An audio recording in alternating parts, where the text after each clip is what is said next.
Hello, all you crazy cats and kittens out there in pod person land. Welcome back to another episode of For the Love of Movies. I'm Sean Faw, and today we're going to be talking about Sweet Tooth. Yeah, Sweet Tooth. So, yeah, I realize this isn't a movie. It's an 8-part season 1 on Netflix. But, this here is my show, and I'm going to talk about what I want. So, this show, Sweet Tooth, is about as dark as it is adorable, with each episode seeming very different from the next, while feeling consistent throughout the full run. It does end on a cliffhanger, though, without a full resolution to any of the storylines, though. So, if you are an OCD completist, you might want to wait until they at least confirm season 2. Bad people ruled the earth. They were greedy and self-destructive. So nature made everyone sick. The story on its face was really the last thing I wanted to dig into right now, given that it is basically a post-apocalyptic world 10 years after a virus has wiped out most of humanity.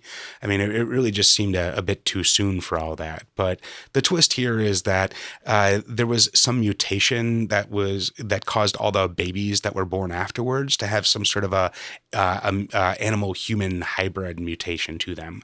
So that we get bird babies and rat babies and pig babies, and our main guy, Sweet Tooth, is a deer baby. Are you a doctor? And then a miracle happened. They called them hybrids. Your kind.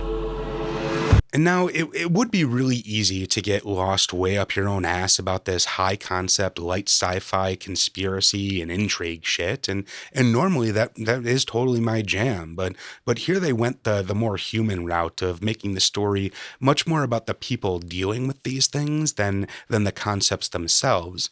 And that's not to say that these concepts are underdeveloped or dismissed, more that they are just kind of the backdrop for a story about people to be told.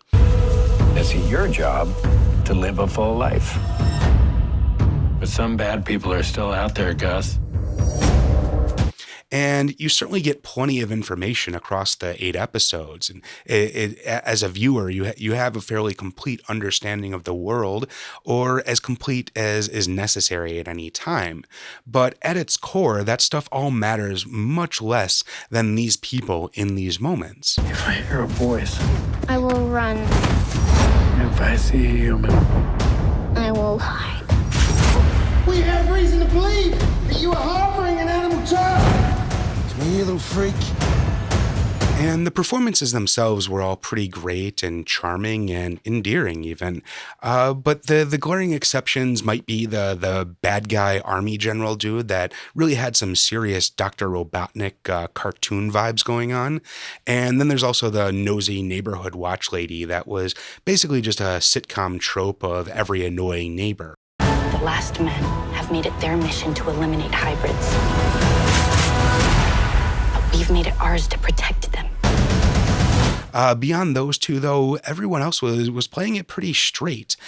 Even Will Forte, who is not exactly known for his well-grounded character work, was pretty well-placed and utilized for just the right amount of screen time before becoming really annoying, as he usually has a tendency to do. Guys like me aren't good for kids like you. How do you know? Most people hate kids like me. Rusty. Visually, it was fairly decent all around. There are more than a few very obvious studio shots of close-ups of actors running on treadmills that were intercut with sweeping landscapes and wider action shots, but by and large, there seems to be a fair amount of care taken with a lot of this show. The makeup and effects are all pretty seamless, and a lot of the production design was extremely convincing as well. There are some obvious shortcuts taken here, like the fight scene that happens in a train that happens to be in a car full of empty boxes, or when they, just happen to land on random piles of toilet paper strategically placed throughout.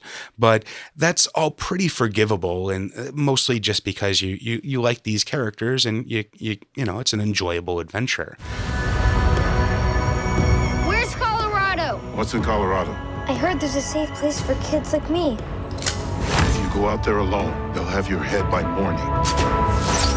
Not alone. I got you. There are also a lot of homages to classic storytelling here, as there's like a strong Wizard of Oz theme runs throughout the whole series. And there also seems to be a lot of stops along the way for things like Huck Finn references and a bit of Hansel and Gretel and some Home Alone and some Doctor Who and probably a bunch of classic references that I'm either forgetting or just missed altogether. But the thing here is that none of those are really too in your face or forced about it. They all seem very natural and organic in the due course of telling this story. But I won't crazy yesterday. There's no ordinary world. This new world is all about survival, no matter the cost. And unlike some movies and shows, it really doesn't matter if you get the references at all or not. They are subtle and used as building blocks in the storytelling instead of like throwaway lines that just could have been swapped out for really any other movie quote, which generally seems to be the standard bar for writing shows like this these days. What are you doing with him? I did what I had to survive. If there's anyone out there like me, I need to find them. And even though it is a fairly whimsical journey of a mostly feel-good story, there is also a fair bit of darkness in it. It's not gory, and I really wouldn't think that it'd be too scary for most kids. But there are some deeper questions that it starts to explore, and that can send you down some dark paths of thought. They don't dwell on it for too long, but those questions are there, and I really do think they help to give a deeper meaning and context to what otherwise might just be another fanciful kids show.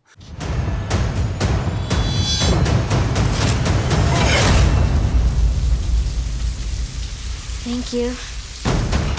Now, overall, I would say this is definitely worth checking out. The feel and tone is a lot different than I was expecting from the advertising I was seeing, and I guess this is certainly not for everyone. It is mostly like a family-friendly tone, but I really just found it to be kind of delightful in general.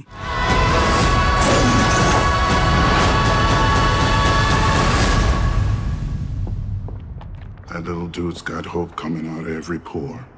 Anyways, this has been For the Love of Movies. I'm Sean Faw. Thanks for joining us. Make sure you like and comment and subscribe and do all that stuff. Phone a friend, tell an enemy, comment and tell me what I should watch next or rant about or why you think I'm wrong about any of this or if you're just mad that I'm talking about TV shows on a movie show or whatever. Yeah, all that stuff. Later. Bye.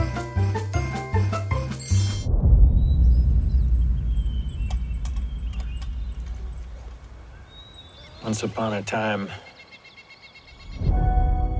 bad people ruled the earth. They were greedy.